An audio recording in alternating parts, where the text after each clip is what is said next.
کتنے لونڈے لپاڑے آتے ہیں, آپ 4 کی بات کرتے ہو اور ہمیں ایک بھی نہیں مل رہی. تو مجھے شعر یاد آتا ہے, پانی وانی کی بات کرتے ہو, دل جلانے کی بات کرتے ہو, 6 مہینے سے منہ نہیں دھویا, تم نہانے کی بات کرتے ہو. السلام علیکم. ہمارے channel self motivation and beautiful Islam میں ایک نئی ویڈیو کے ساتھ خوش آمدید. آج مفتی طارق مسعود صاحب ایک ایسی ویڈیو لائے ہیں جس میں مفتی طارق مسعود صاحب ہمیں 2 واقعات بتائیں گے. ایک واقعے میں جب مفتی طارق مسعود صاحب کو شادی کے لیے انکار ہوتا ہے اور وہ بھی لڑکی کی طرف سے انکار ہوتا ہے تو ان کا کیا رد عمل ہوتا ہے, اور دوسرا مفتی طارق مسعود صاحب ایک لڑکی کی شادی صرف 1 گھنٹہ پہلے اس کا نکاح ہونے والا ہوتا ہے, پر مفتی طارق مسعود صاحب کی وجہ سے وہ شادی ختم ہو جاتی ہے, نکاح کینسل ہو جاتا ہے. اس کے علاوہ مفتی طارق مسعود صاحب اس ویڈیو میں, اس بیان میں یہ بھی بتائیں گے کہ مرد کے لیے عورت سے پردے کرنے کا کیا حکم ہے, مرد اپنی نظریں نیچی رکھ سکتا ہے نہیں رکھ سکتا, یا عورت کے لیے مرد سے پردے کا کیا حکم ہے. اس کے بارے میں وہ تفصیل سے بات کریں گے. آئیے سنتے ہیں. صاحب, جب آپ کسی بے پردہ خاتون سے بات کرتے ہیں تو آپ کہتے ہیں کہ پردے کا حکم خاتون پر ہے, مگر قرآن میں مردوں کو بھی نظریں نیچی رکھنے کا حکم ہے, اس کی وضاحت فرما دیں.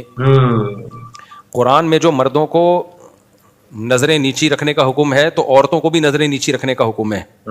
سورہ نور میں اللہ تعالیٰ کا ارشاد ہے, قل للمؤمنین یغضوا من ابصارہم ویحفظوا فروجہم, اور آگے ہے وقل للمؤمنات یغضضن من ابصارہن.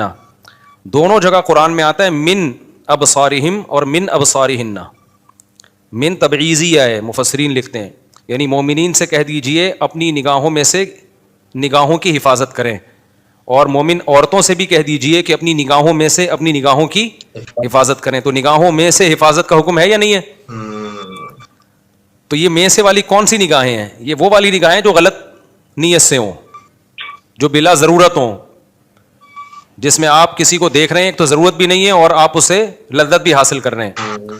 تو وہ دیکھنا جس میں کسی ضرورت سے دیکھنا ہو اور آپ کی دل بھی صاف ہو, تو ضرورت بھی ہو, تو اس دیکھنے پر قرآن و سنت نے پابندی نہیں لگائی ہے. یہی وجہ ہے کہ جس عورت سے نکاح کرنا چاہتے ہیں اس کو ایک نظر دیکھنا صرف جائز نہیں ہے بلکہ مستحب ہے, کیونکہ ضرورت ہے نا. تو جہاں بھی ایسی ضرورت ہوگی, ٹیچر ہے آپ کی یونیورسٹی میں پڑھا رہی ہے آپ کو, اب وہاں پر مجبوراً دیکھنا پڑتا ہے, دیکھنا یعنی ممکن ہی نہیں ہے اس میں, تو وہاں بھی ہم یہ کہتے ہیں حتی الامکان نظر کی حفاظت کرو, لیکن ٹیچر سے بعض دفعہ بات چیت کرتے ہوئے دیکھنا پڑتا ہے. آپ کہیں انٹرویو دینے کے لیے گئے ہیں, آپ نے USA کے ویزے کے لیے اپلائی کیا, وہاں آپ کا انٹرویو ہوتا ہے, آپ نے کسی کنٹری کے لیے اپلائی کیا, وہاں آپ کا انٹرویو بسا اوقات خواتین لے رہی ہوتی ہیں. اگر آپ وہاں نظر نیچی کر کے انٹرویو دیں گے تو اس کا بہت برا امیج جاتا ہے, بسا اوقات اس بیس پہ وہ ویزا ریجیکٹ کر دیتے ہیں. جاب کے لیے آپ گئے انٹرویو دینے کے لیے, آپ کو اجازت نہیں ہے کہ آپ ادھر ادھر دیکھ کے انٹرویو دیں, تو وہاں دیکھنا پڑتا ہے. اب ایسے موقع پہ جہاں ضرورت ہے وہاں ناجائز ہونے کی کوئی دلیل نہیں ہے, تو وہاں دیکھنا جائز ہے, لیکن بہن سمجھ کے دیکھیں اس کو, آپ ماں سمجھ کے دیکھیں آپ اس کو. اس میں دل میں پھر انسان کو چاہیے کہ وہ اپنی خواہشات پہ کنٹرول کرے, ٹھرکی نہ بنے.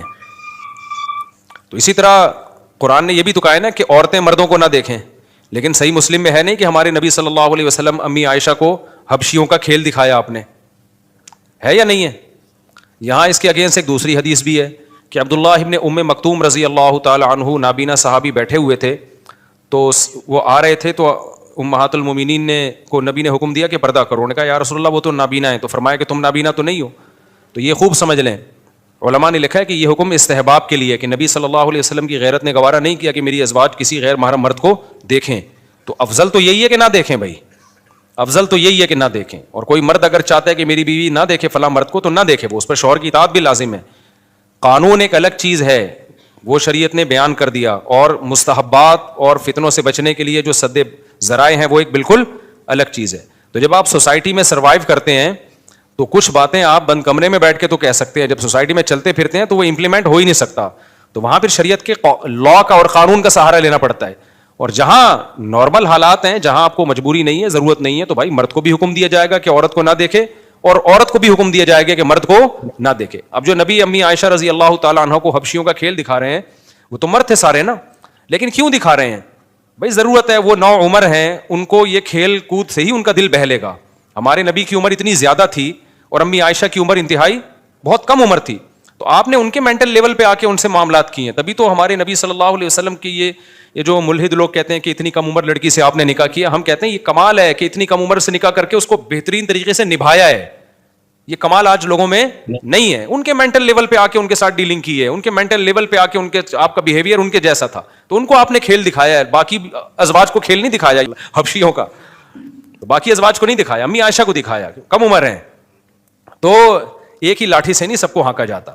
اسی وجہ سے میں یہ لونڈے لپاڑوں کو بولتا ہوں کہ تمہارے لیے تو عورت کو دیکھنا بالکل ٹھیک نہیں ہے. تمہیں کیا ضرورت ہے دیکھنے کی؟ کہیں انٹرویو دینے کے لیے جانا ہے, جاب کے سلسلے میں کہیں جانا ہے, کہیں ضرورت پڑ گئی, یا ٹیچر کو کوئی سوال کا جواب دینے کی ضرورت پڑ گئی تو ٹھیک ہے, ورنہ تم تو بالکل, کیونکہ فتنے کا بہت زیادہ اندیشہ ہے. لیکن ایک آدمی کی ایک ایج ہو جاتی ہے, اس کا نکاح سے بھی تعلق ہے, نکاح کے بعد بھی انسان کے جذبات بہت کنٹرول ہو جاتے ہیں, ایج ہو جاتی ہے انسان کی, تو ان تمام چیزوں کو سب کو ایک ہی لاٹھی سے نہیں ہانکا جائے گا. تو اصل حکم شریعت کا کیا ہے کہ بھائی نظر کی حفاظت کرو, اصل تو یہی حکم ہے. جہاں ضرورت ہوگی تو وہاں دیکھنا جائز ہے. کسٹمر کو بھی, دکاندار کو بھی بعض دفعہ کسٹمر کو دیکھنا پڑتا ہے.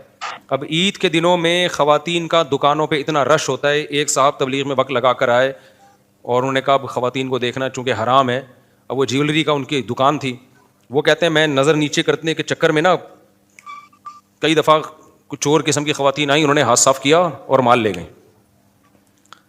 تو کہہ رہے ہیں یار میں تو دیکھنا بھی حرام ہے اور ادھر سے. میں نے کہا ایسا دیکھنا بھی اتنا بھی حرام نہیں ہے کہ تمہاری دکان آدھی خالی ہو جائے, تمہاری شاپ پہ کسٹمر آ رہا ہے, کم از کم دیکھو تو صحیح کہ کیا کر رہا ہے وہ. تو اب پھاڑ پھاڑ کے نہ دیکھنا شروع کر دیں. یہ مسئلہ بتاتے ہوئے ڈر یہ لگتا ہے کہ ایسا نہ لوگ اس کا ناجائز فائدہ اٹھائیں, لڑکیوں کو تاڑ تاڑ کے دیکھنا شروع کر دیں, تو یہ حرام ہے. دیکھو قرآن کی آیت ذہن میں رکھو, یعلم خائنۃ الاعین وما تخفی الصدور, اللہ دلوں کی خیانت کو جانتا ہے. اللہ کو پتہ ہے تم کسی ضرورت سے دیکھ رہے ہو یا ہوس پوری کرنے کے لیے دیکھ رہے ہو. اور دوسری آیت بھی یاد رکھیں, واللہ یعلم المفسد من المصلح, اللہ فسادی کو بھی جانتے ہیں اور جو سوسائٹی میں اصلاح کرنا چاہتا ہے اس کو بھی جانتے ہیں. مولانا طارق جمیل صاحب نے جب کوئی ایکٹر ان کے پاس آئی, ان کے سر پہ ہاتھ رکھا, سمجھ رہے ہو نا, یہ 100% اصلاح کی نیت سے ہاتھ رکھا ہے. سر پہ اس کے چادر بھی ہے, ایسا نہیں کہ اب آپ اتنے لبرل بن جائیں کہ اصلاح کی نیت سے آپ بغیر چادر کے بھی ہاتھ رکھنا شروع کر دیں اور ہینڈ شیک کرنا شروع کر دیں. یہ حرام ہے بالکل, یہ بالکل ناجائز ہے. سر پہ چادر ہے اور اس کے سر پہ ہاتھ رکھا.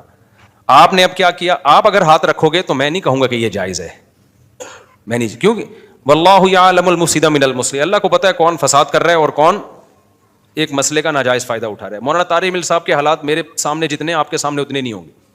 ان سے علمی اختلافات 100 دفعہ ہو سکتے ہیں, لیکن ان کے تقوی پر, ان کی للہیت پر اعتراض کرنا بہت مشکل کام ہے. ان کی زندگی قربانیوں میں گزری ہے, اللہ کی تبلیغ میں چلتے رہے ہیں ساری زندگی, تو اب جا کے بیٹھے ہیں گھر میں. ساری زندگی سفروں میں گزری, پہاڑوں میں, پتھروں میں, کون سی جگہ ہے جہاں وہ تبلیغ کے لیے نہیں گئے ہوں. کئی سال مدرسے میں گزارے, مجاہدے میں. تو ایسا شخص اگر کسی عورت کے سر پہ ہاتھ رکھ رہا ہے تو بھائی بیٹی بنا کے ہی رکھ رہا ہوگا. لیکن آپ اگر رکھنا شروع کر دو تو مجھے ڈر ہے کہ میرے 4 شادیوں والے بیانات کا پٹانے کی کوشش کر رہے ہیں اس کو. یہ تو اس طرح اللہ کو بھی پتا ہوتا ہے کہ کون مصلح ہے اور کون مفسد ہے. اب آپ یہ نہیں کہہ سکتے کہ مولانا طارق جمیل صاحب کے لیے مسئلہ چینج کر دیا اور دوسروں کے لیے مسئلہ الگ ہے. مسئلہ سب کے لیے ایک ہی ہے. وہ مسئلہ ہے کہ عورت کی طرف غلط نیت سے نظر ڈالنا جائز نہیں ہے. مسئلہ سب کے لیے یہی ہے. اب بات یہ ہے کہ کون غلط نیت سے نظر ڈال رہا ہے اور کون صحیح نیت سے نظر ڈال رہا ہے, تو لوگوں کے حالات کو دیکھ کے فیصلہ کیا جا سکتا ہے. بھائی یہ بندہ ہے ہی ٹھرکی, یہ جو دیکھ رہا ہے نا, ہمیں پتہ ہے اس کی کوئی اچھی نیت, کیونکہ یہ کیا اچھا کر لے گا, تو کیوں سر پہ ہاتھ رکھ رہا ہے, تو کیوں فری ہو رہا ہے. لیکن اگر وہ ایجڈ آدمی ہے, بزرگ آدمی ہے, اور دوسری شادی کا بھی کوئی ارادہ نہیں ہے ان کا, انہوں نے بیان کر دیا ہے. میرے جیسا آدمی تو اگر کسی کے سر پہ ہاتھ رکھے نا تو آپ کہہ سکتے ہو شاید مفتی صاحب کا 5ویں کا ارادہ ہو گیا ہے, لیکن اب تو میرے لیے بھی ممکن نہیں ہے نا. 3 کے بعد اگر میں یہ کر رہا ہوتا تو مجھ پہ تو آپ شبہ کر سکتا. بول تو میں بھی یہ کام نہیں کرتا. میں یہ رشتے اس طرح سے میں نے کبھی بھیجے ہی نہیں ہے کسی کو پٹا پٹو کے. میرے دوست مجھ پہ گواہ ہیں الحمدللہ. میں نے شادیاں جتنی کی ہیں نا شریفانہ طریقے سے کی ہیں الحمدللہ, تمیز سے کی ہیں. میرے لیے ایسے بہت رشتے آئے ہیں کہ لڑکی کے ابا راضی نہیں ہے, اماں راضی نہیں ہے. ایک جگہ تو میرے لیے ایسا رشتہ آیا تھا, لڑکی کی ماں بھی راضی, لڑکی بھی راضی, اس کے بھائی بھی راضی, ابا راضی نہیں. اور ابا 100% غلطی پر بھی تھے. غلطی پر اس لیے نہیں کہ مجھے نہیں دے رہے, وہ ابا کا جو تھا نا وہ معاملہ خراب تھا. ان کی نیت کچھ اور تھی, یعنی کہیں غلط جگہ شادی کرنے کی. سب کچھ تھا, میرے لیے تو راستہ کھلا تھا, میں شادی کر لیتا. اور مجھے اس طرف طبیعت بھی مائل تھی. پرانا قصہ ہو گیا, اب نیا نہیں ہے کہ اب ان کو نہیں پتہ چلے گا کس کی بات ہو رہی ہے. میں نے نہیں کی, اس لیے نہیں کہ بھائی باپ کو راضی کرو, میں ابا کی مرضی کے بغیر نہیں کر سکتا. بہت انہوں نے کہا, میں نے کہا نا, اٹ ازنٹ پاسبل. تو میں نے جتنی شادیاں کی ہیں نا, لوگ کہتے ہیں مولوی یوں ہوتے ہیں, مولوی یوں ہوتا ہے, میں نہیں کہہ رہا میں بہت نیک آدمی ہوں, میں جو پتا ہے وہ اللہ ہی جانتا ہے میں کیا ہوں, لیکن شادیوں وادیوں میں نے نہ کسی کو ٹھگا ہے, نہ کسی غیر شرعی طریقہ تو دور کی بات, غیر اخلاقی طریقے سے بھی الحمدللہ شادی نہیں, غیر شرعی سے اوپر کی چیز ہے نا غیر اخلاقی طریقے سے بھی نہیں کی ہے. سیدھا سادہ پیغام بھیجا ہے, ابا اماں دونوں راضی ہیں تو ٹھیک ہے, نہیں ہے تو پتلی گلی سے نکلو, کہیں اور ٹرائی مارو. ہاں رکا نہیں ہوں میں, مایوس نہیں ہوا, دل پہ نہیں لے کے گیا آپ لوگوں کی طرح. آپ لوگ دل پہ لے جاتے ہو کہ ہم نے پیغام بھیجا, انکار ہو گیا, رو رہے ہو, نیندیں اڑ رہی ہیں. ایسا نہیں کیا. ہم نے کہا نہیں بھائی, ادھر سے انکار ہو گیا, عزت ذلت کس کے ہاتھ میں ہے, ذلیل ہوئے. جب انکار ہوتا ہے آدمی کو منہ تو بنتا ہے نا, کیا خیال ہے. افسوس ہوا, بہت افسوس ہوا, لیکن ہم نے کہا, مجھے پھر اپنے استاذ کی ایک بات یاد آتی تھی, انہوں نے کہا نکاح کا پیغام بھیجا تو انکار ہو گیا نا. میں نے ان کو دیکھا, ان بیچاروں کا نا, بیچارے وہ, ان کو امید نہیں تھی کہ یہاں سے انکار ہو جائے گا نا, تو وہ ایسے بیٹھے ہوئے تھے, پھر لمبی آہ بھرتے ہیں, کہتے ہیں میں تو اللہ سے یہی دعا مانگتا ہوں, اللہ یہاں شادی کرا دے, اگر نہیں تو کہیں اور اچھی جگہ کرا دے.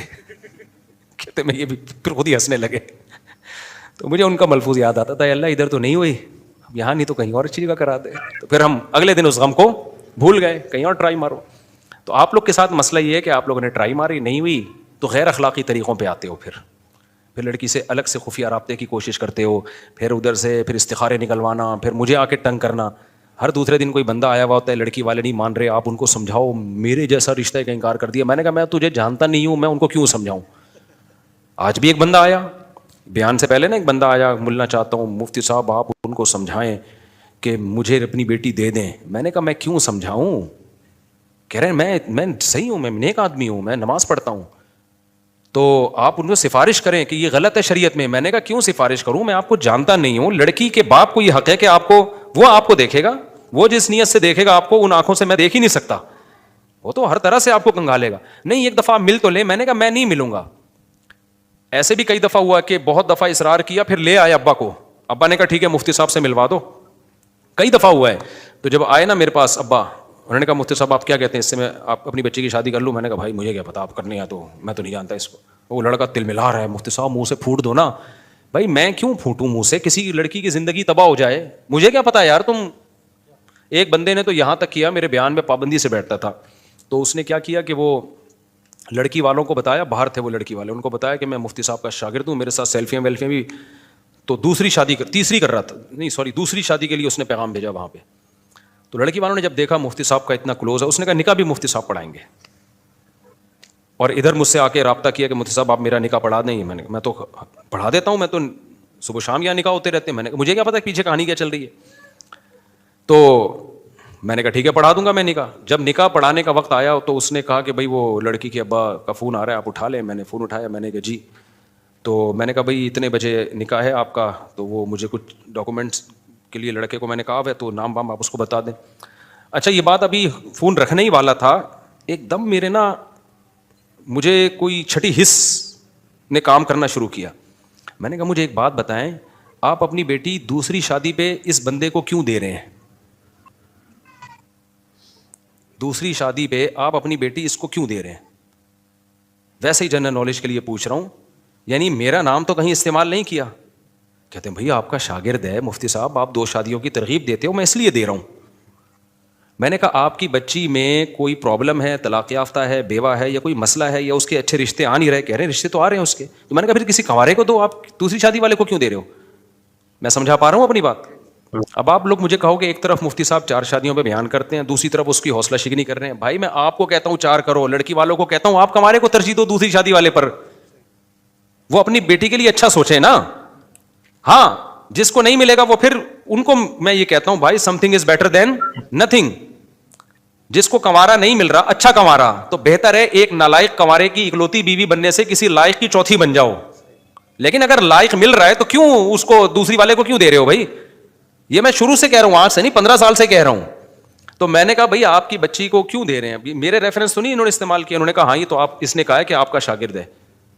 تو میں نے کہا بھائی دیکھو میرا شاگرد ہو یا کوئی بھی ہو, میرا بیٹا بھی ہو, آپ کو اگر اپنی بچی کے لیے کوئی کنوارا اچھا مل رہا ہے, اچھا, تو پھر آپ دوسری شادی والے کو بولو نہ دو. نہیں مل رہا تو پھر مجبوری ہے. لیکن پھر بھی صرف یہ نہ دیکھو کہ میرا شاگرد ہے یا میرے بیان میں بیٹھتا ہے.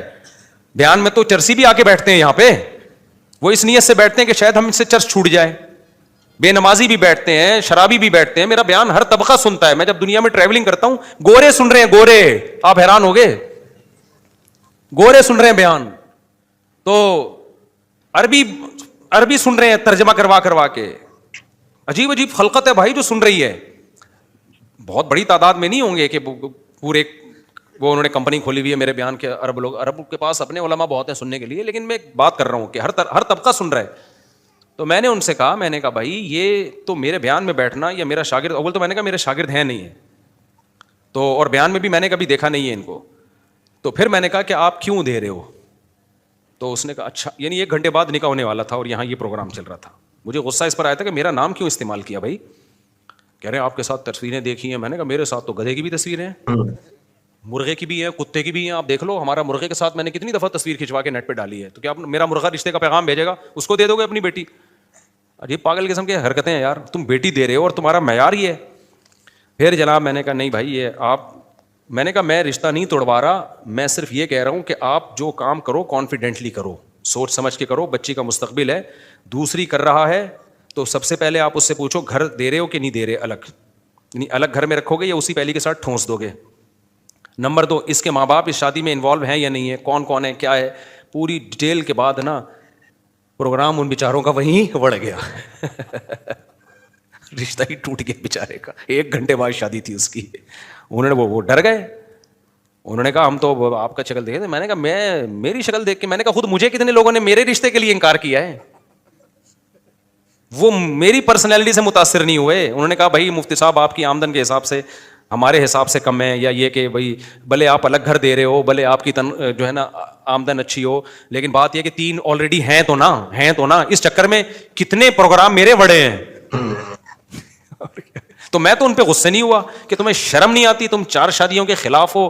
میں تقریریں کر کے تھک گیا. بھائی ہم 4 شادیوں کے حق میں ہیں, لیکن اس کے حق میں تھوڑی ہیں کہ کوئی بھی دوسری کے لیے تیسری کے لیے پیغام بھیجے, آپ اٹھا کے دے دو اس کو. یا تو کوئی اس میں کوئی اضافی سرخاب کے پر لگے ہوئے ہوں. ہمارے نبی نے 9 بیویاں رکھی ہیں, تو وہ پیغمبر تھے نا, تو ان کو تو مل گئے. حضرت حسن نے بہت شادیاں کی ہیں, تو وہ تو حضرت حسن تھے بھائی, اہل بیت میں سے تھے. تو آپ میں بھی کوئی سرخاب کے پر ہیں, یا تو بے تحاشا پیسہ ہے, یا آپ کی پرسنالٹی اتنی اٹریکٹیو ہے کہ لڑکیاں مری جا رہی ہیں, کہہ رہی ہیں بھائی چوتھی پہ بھی ہمیں یہ بندہ قبول ہے, یا پیسہ اتنا ہے کہ غریب لڑکیاں مر رہی ہوتی ہیں کہ بھائی پیسہ ہم چوتھی پہ بھی, کوئی نہ کوئی کوالٹی ہوتی ہے تو دوسری تیسری مل جاتی ہے. ادروائز جو کوالٹی نہیں ہے اس کو تو ایک نہیں مل رہی ہوتی. کتنے لونڈے لپاڑے آتے ہیں, آپ 4 کی بات کرتے ہو اور ہمیں ایک بھی نہیں مل رہی. تو مجھے شعر یاد آتا ہے, پانی وانی کی بات کرتے ہو, دل جلانے کی بات کرتے ہو, 6 مہینے سے منہ نہیں دھویا, تم نہانے کی بات کرتے ہو. تم کس کی بات کرتے؟ وہ کہتے ہیں مصعب ممبر میں بیٹھ کے 4 کی بات کرتے ہو, ایک نہیں مل رہی. تو میں کہتا ہوں تمہارا روزگار نہیں ہے. ہم کہتے ہیں بے روزگار ہیں. تو بے روزگار کو آدھی بھی نہیں ملتی, ایک تو دور کی بات ہے. کون دے گا بھائی؟ باپ کہے گا تو کھلائے گا کہاں سے؟ میرے ہی خرچے پہ اگر میں نے پالنا ہے تو میں اپنے گھر ہی نہ رکھ لوں اس کو. تو مسائل ہیں لوگوں کے ساتھ نا. تو ان کو میں نے سمجھایا, میں نے کہا میں نہیں کہہ رہا کہ آپ اس رشتے سے انکار کر دیں, آپ کریں لیکن سوچ سمجھ کے کریں, اس سے پوچھیں, کراس کوشچن کریں, بیٹا رکھو گے کیسے, برابری کیسے کرو گے, 2 بیویوں کو کھلاؤ گے کیسے, تنخواہ کتنی ہے, میرا منہ دیکھ کے مت کریں. اور میں نے کہا میں کسی کی ذمہ داری نہیں لیتا. تو پروگرام بیچارے کا بڑھے گی. تو اس لیے مجھ سے سفارش نہیں کروایا کرو کہ لڑکی کے ابا کو سمجھا دیں. میں ابا کو یہ سمجھاؤں گا دیکھ کے کرنا بھائی, دیکھ کے کرنا, بہت اچھی طرح سے دیکھ لینا. ہاں یہ بات میں سمجھا دیتا ہوں کہ اگر وہ کہہ رہے ہیں نا کہ لڑکی کی شادی کرنی ہی نہیں ہے, یہ ایک شرعی مسئلہ ہے, پھر میں سمجھاتا ہوں کہ بھائی آپ کر دیں. اسی طرح یہ بھی کیس میرے پاس جب آتے ہیں کہ رشتہ تو انہوں نے مجھے دے دیا ہے لیکن ابھی شادی نہیں کر رہے, اس پہ میں سمجھاتا ہوں کہ بھائی جب ایک نسبت طے ہو گئی ہے تو نکاح میں کیا کرو, جلدی. جب آپ کو ایک بندہ سمجھ میں آ گیا ہے نا تو پھر دیر نہ کرو. جہاں شرعی مسئلہ ہوگا وہاں میں ٹانگ اڑاؤں گا. جہاں کسی کی پرسنل لائف ہے تو بیٹی دینا نہ دینا بھائی یہ ان کی ہیڈک ہے, اور جتنا اچھا فیصلہ ماں باپ کر سکتے ہیں, مفتی طارق مسعود کسی کی بیٹی کے بارے میں اتنا اچھا فیصلہ نہیں کر سکتے, تو وہ وہی کرے گا فیصلہ. ایسے کیس ہے نا, آپ لوگ کبھی میرے ساتھ بیٹھو بھائی, کیا کیا فلمیں چل رہی ہیں مارکیٹ میں. ایک دفعہ کیا ہوا, پرانا ہو گیا اب نہیں پتہ چلے گا اس کو. ایک لڑکا آیا, میرے ابا نہیں مان رہے شادی پہ, تو ابا مان رہے تھے, کہہ رہے تھے یہاں نہیں کر, یہ لڑکی ٹھیک نہیں ہے, فلاں جگہ کر. تو ابا کہیں اور کروانا چاہ رہے تھے, یہ کہیں اور. یہ پھڈا چل رہا تھا باپ بیٹے میں. اچھا ابا میرے معتقد بیان بھی سنتے ہیں, بیٹا بھی معتقد, تو بیٹے نے کہا کہ بہانہ بیٹے کو اچھا مل گیا کہ ابا کو مفتی صاحب کے پاس لے آؤ. میں تو اکثر یہی کہتا ہوں نا, جہاں بیٹا چاہ رہا ہے وہاں کرو. تو وہ میرے پاس آیا کہ ابا کو لے آئیں. میں لے آؤں, میں جہاں چاہ رہا ہوں وہاں کر دیں. میں نے کہا ٹھیک, یہ شرعی مسئلہ ہے بھائی, جہاں بیٹا چاہ رہا ہے وہاں کرو. تو میں نے کہا ٹھیک ہے ابا کو لے آؤ. میں ٹائم دیتا ہوں لوگوں کو, ایسا نہیں ہے میں بھاگتا ہوں. جہاں مجھے موقع ملے, کوئی خدمت ہو سکتی ہے تو میں دے دیتا ہوں ٹائم. میں اس بچے کی جگہ اپنے آپ کو رکھ کے سوچتا ہوں, میرا ابا نہ مان رہے ہوتے, میں چاہ رہا ہوتا تو میرے پر کیا گزر رہی ہوتی. کیا خیال ہے, ہمارے بھی تو جذبات ہیں نا. تو مجھے لگا کہ یار اس کے اوپر وہی گزر رہی تھی جو میرے اوپر ایک ونس اپون اے ٹائم گزر رہی تھی, کیونکہ میرے ساتھ بھی ہو چکا ہے ایسا. تو میں نے کہا بلا لے اپنے ابا کو. اب ابا انکار تو نہیں کر رہے کہ مفتی صاحب کے پاس نہیں جانے, لیکن ابا کا ناٹک دیکھو. ابا آئے ہیں مسجد کے گیٹ سے, جیسے ہی اندر داخل ہوئے پتہ نہیں کس میں چلے گئے نا, قومے میں چلے گئے یا قومے ٹائپ کی کسی چیز میں چلے گئے. میں نے ایسی بیماری اب تک دیکھی نہیں تھی, عجیب سے نا ہکا بکا. یعنی انہوں نے یہ شو کیا جیسے میں بہت شوق میں آ گیا ہوں یہ سن کے کہ میرا بیٹا وہاں شادی کر رہا ہے. اب میں نا ٹینشن میں آ گیا ہوں. اب یعنی ایموشنل بلیک میل نہیں ہوتا بچے کو. اچھا میں نے دیکھا, میں نے کہا تو چلاؤ تو صحیح بھائی, ان کو چل ہی نہیں رہے نا. اب 2 بندے ان کو پکڑ کے اندر میرے آفس میں گھسیٹ کے لا رہے ہیں. چل میں نے کہا گر جائیں گے, یہ ہو کیا گیا. لڑکا کہہ رہا ہے پتہ نہیں کیا ہوا ابا کو. ابا ناٹک کر رہے ہیں کہ میں بہت ڈپریشن میں ہوں تاکہ میں ان پہ ترس کھاؤں. بولوں بھائی ابا مر جائے گا, وہیں کر لے جہاں ابا کہہ رہے ہیں. یہ ابا کا ناٹک یہ چل رہا تھا. سمجھ میں آئی ہو یار, یہ تو بہت اسٹریس میں آ گئے ہیں نا. شوق لگا ان کو, شوق لگا کہ مفتی صاحب مجھے سمجھائیں گے کہ وہاں کرو یہاں نہیں کرو. تو ابا آ رہے ہیں نا یوں. میں واقعی ڈر گیا, پہلے تو میں بہت ڈر گیا. میں نے کہا یار یہ کہیں گر آ گئے, ایمبولینس منگواؤ بھائی. میں بچے کو کہہ رہا ہوں یار ایمبولینس منگوا, کہہ رہے نہیں مفتی صاحب یہ کچھ ایسا ہے نہیں. ایسا ہے, وہ ابا سے ڈر بھی رہا ہے. اچھا گھسیٹ کے نا یہاں بڑی مشکل سے ابا کو لا کے بینچ پہ بٹھایا. ابا اب یوں بیٹھے ہوئے ہیں, نہ یوں دیکھ رہے ہیں نہ یوں ہو رہے ہیں, نہ گردن پیچھے جا رہی ہے. میں نے کہا یار یہ سکتے کی عجیب قسم ہے کہ گھٹنے کام کر رہے ہیں, گھٹنے پورے فولڈ ہو رہے ہیں بیٹھنے کے لیے, لیکن باقی جسم ہل نہیں رہا. پھر بھی مجھے 50% تھا کہ ناٹک ہے, 50% میں نے کہا شاید کوئی شوق میں چلے گئے ہوں. آنکھیں بھی تھوڑی سی نا ان کی عجیب سی نمی سی جیسے رو پڑیں گے. میں گیا, میں نے کہا حضرت کچھ بات کرنا چاہتا ہوں مگر آپ اجازت دیں. کیوں شوق میں 10 منٹ شوق میں. میں نے کہا حضرت, ہلکی سی نا غیر اختیاری مسکراہٹ آئی ان کے چہرے پہ نا. غیر اختیاری طور پہ نہیں, آدمی کو نہ چاہتے ہوئے بھی مسکرانا پڑتا ہے اس کو. ان کو تو پتا تھا میں ناٹک کر رہا ہوں نا, یوں ہلکے سے مسکرائے. تو میں نے کہا بھائی ان کو لے جا یار, گھر میں مسئلہ حل کرو. میں نے کہا لے جا بھائی, میں نہیں سمجھا رہا ان کو. وہ ہل ہی نہیں رہے نا. میں نے کہا یہ ہلیں گے تو سمجھاؤں گا نا. میں نے کہا پتہ نہیں ان کو سنائی بھی دے رہا ہے کہ نہیں دے رہا ہے, یہ تو سکتے میں ہے. وہ بھی کہہ رہا ہے پتہ نہیں ابا کو ہو کیا گیا ہے. میں نے کہا بھائی اس سے پہلے کہ کچھ سچی مچی میں ہو جائے ان کو لے جاؤ. تو ابا بھی بڑی فلم ہے بھائی, ابا بھی آج کل مارکیٹ میں ہلکے. یار چھوڑو بیچارے کو کرنے دو یار, اس کی لائف ہے, انجوائے کرنے دو اس کو جہاں وہ کر رہا ہے. کیوں اتنا آپ نے اس کو سر پہ چڑھا دیا.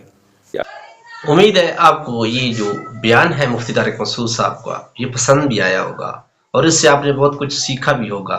کیونکہ مفتی طارق مسعود صاحب کا جو بیان ہوتا ہے وہ ہنستے مسکراتے ہوتا ہے لیکن سبق آموز ہوتا ہے.